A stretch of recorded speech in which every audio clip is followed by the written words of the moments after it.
the lower weight divisions. The designation used to address all weight classes south of 126 pounds. For decades, these divisions have been maligned and ignored by many a boxing fan. But those divisions contain a wealth of talent and provide fantastic matchups that drive interest from Mexico to South Africa, Japan to Southeast Asia, and all the way to South America. In 2023, the bantamweight Naoya Inoue sought to shock the boxing world. With his mix of speed and power, the Japanese monster had liquidated 3 weight divisions. Oh, this is unbelievable from Inoue. Here comes Inoue. Oh, the referee is holding the count, and it is all over. Naoya Inoue with a devastating statement of intent. But just as he was to reach the pound-for-pound throne, the 2020 pandemic stifled his progress. He returned in 2022 against the man who'd severely tested him, the great Nonito Donaire. This time, Inoue dispatched of him in under 2 rounds. Later that year, he unified the bantamweight division by defeating Paul Butler. He was back in form, and now Inoue pushed himself to the limit as he moved up to the 122-pound division. There, he would meet the best super bantamweight in the world, the undefeated Stephen Fulton. Fulton was a quick and mobile Philadelphian. In 2021, he'd enjoyed his best year as he'd beaten the undefeated Angelo Leo and the pressure machine known as Brandon Figueroa. In those fights, he'd shown his grit, beating both men at their own game. But he could also box from afar, as he showed against former titleist Daniel Roman. And so, Inoue and Fulton agreed to fight. Despite hardcore boxing fans' recognition of Inoue's level, Fulton suggested that the Japanese was overhyped because of his nationality. What do you say to those who say, man, I love Cool Boy Steph.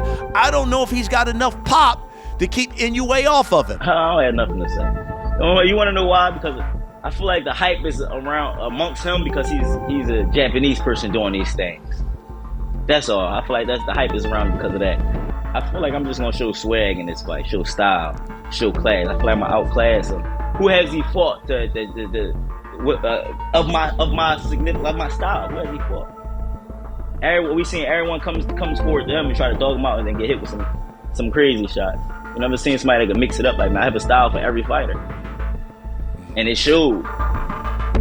This might have been confidence or ignorance fueling his opinion, but it was clear that many fell in the latter category. At this point, it is crucial to pause and read some of these comments. LOL, Fulton will cook him easily. Inoue, a hype job. I promise Inoue is not gonna look like he ever has against Fulton. Watch how normal he looks against Cool Boy.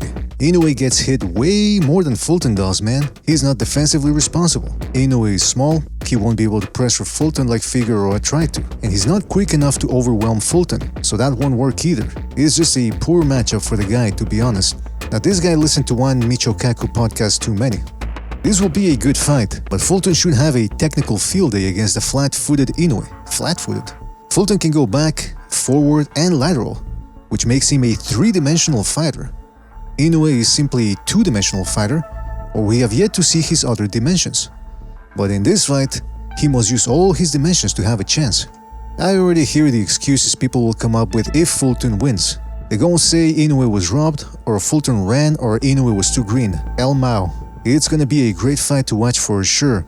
Fulton is clearly the better boxer. Now this guy, I don't know what he was watching. Who really has advantages here? Reach, Fulton. Height, Fulton. Speed, Fulton. Power, maybe Inoue. Maybe Inoue. What the hell was this guy watching? The more egregious comments suggested that most people had never seen Inoue fight. And thus, they assumed he was all power and no skills. Nah, I think Inoue is getting his head boxed off, to be honest. Fulton is one of the most skillful boxers under 126. Inoue is tough and strong with power, but he's never faced anyone as skilled as Fulton. Even alleged trainers severely downplayed Inoue. It's crazy because a lot of people don't think that Scooter's going to win this fight. A lot of people like is overlooking Scooter because people are sold on this Japanese dude. Why, I don't know. He's good. He's good, don't get me wrong. Stephen Fulton, Naoya Inoue. I'm going Stephen Fulton by stoppage. You put me on wax right now, it's going to be a stoppage. It's going to be a bloodbath. It's going to be a beating. Scooter's going to beat this boy. Easy. I don't think it's going to be as competitive as everybody thinks it's going to be. Inoue really successful at the lower weights. Against who? Filipino Flash. Filipino Emmanuel Flash was the Rodriguez. same age as I am right now. No, bro. You don't get no credit for that. He knocks Inoue out. And I see he knocks him out within 10. Stephen Fulton is arguably a pound-for-pound fighter. Some people got him on his list. Should be top 10 pound. Inoue's in everybody's top He 5. should not be in nobody's top 5. I think Inoue is a hype job. I don't know how the hell they got him on the damn top pound for pound. Number 2, number 1, you gotta be kidding me. Should the winner, whoever wins, be pound-for-pound number 1? No. Pound for pound number 1 is Jamel Charlo to me. People consider Inoue pound-for-pound number 1. Never. And Leonard Ellaby, Mayweather's best friend, displayed his usual ignorance. Others chose to focus on an alleged American sparring session in which Inoue had been bested by gatekeeper Adam Lopez. Adam Lopez goes to spar Inoue. You know Adam. Yeah. He did great. He kicked Inoue's ass, let's say, all the rounds except one. I heard. And Inoue's team was recording.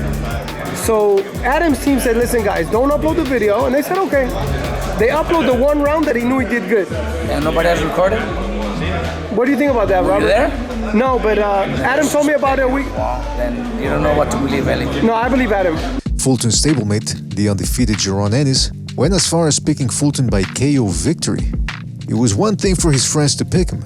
It was another to turn it into a nationalistic and racial war, which is exactly what certain people did. At this point, it is important once again to pause and read some of these comments. They had this strong thirst for a light-skinned clown on the top of the pound-for-pound rankings. Chocolatito, Triple G, Loma, and now this clown Inoue. When are people just gonna keep it real and just say overseas fighters cannot compete with us? Other races from our country can barely compete with us. Inoue never fought a black fighter and wasn't pursuing the fight. That boy about to get his ass beat. His first fight against a black fighter with skill. Not to mention he from Philly too. I'm ready. Brian ain't really beat nobody nice, to be honest. I can't wait to see the comment section when the monster loses to his first black opponent, LOL. Many of these individuals weren't even Fulton fans, something the Philadelphian had lamented when complaining about the lack of American support. Then, with a week to go, boxing blogger Sean Sittel made some telling comments about Inoue. Yeah, extremely suspect that Inoue was bitching and complaining about getting random tested. This was all that his detractors needed to accuse the Japanese of cheating. But the theatrics continued when Fulton's coach Wahid Rahim accused Inoue of stacking his wraps, meaning the Japanese had placed layers of tape to supposedly harden the hand wraps. Again, some people jumped at the chance, accusing Inoue of cheating, despite the fact that stacking is allowed in Japan and in certain states of the USA. Moreover, it is unproven whether stacking increases punching power. And finally, this didn't prevent Fulton from stacking his own hand wraps. The Philadelphian, for his part, looked slightly embarrassed by the affair. But even a day before the bout, Fulton's team accused the Japanese of tampering with their gloves. And the fanatics once again turned it all into a racial issue. Let's read some comments. I could see the headlines now if roles were reversed. Black American fighter caught cheating with glove wraps. But when it's non-black, it's okay. It's the rules. Okay, cool. Let's fight fire with fire. I'm hoping Cool Boy does the same since it's the rules and allowed. Also, it makes sense Homeboy always fights in Japan and gets all these KOs. Monday morning can't come quick enough. I'll be up for this one. Believe it or not, non-black fighters use certain unethical techniques when fighting black fighters because they feel like black fighters being naturally gifted is unfair and them cheating makes it even. In the end, it would be Inoue and Fulton's responsibility alone to emerge victorious.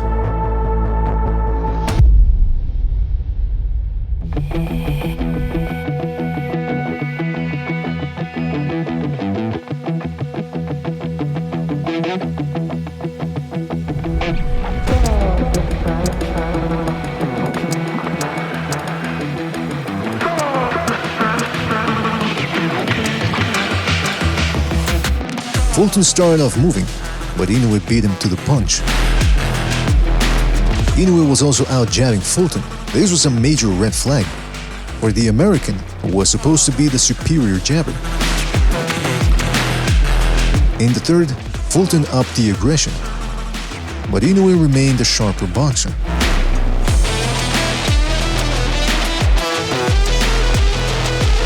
The fourth saw Fulton increase his punch output, but Inoue remained explosive. In the fifth, Inoue returned, sticking his jab on Fulton's face, forcing the American back. Fulton, however, remained game.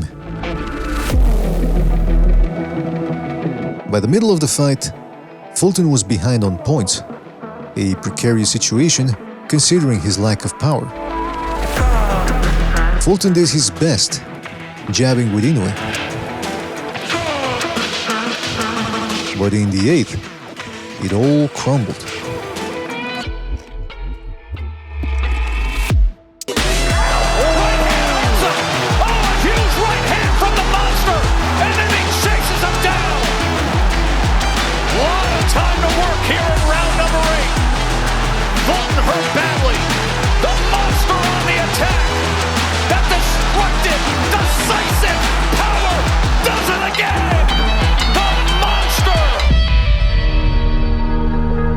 Without a tune-up at the new weight, Inoue had become the best super bantamweight in the world, and for many, he was now the pound-for-pound king.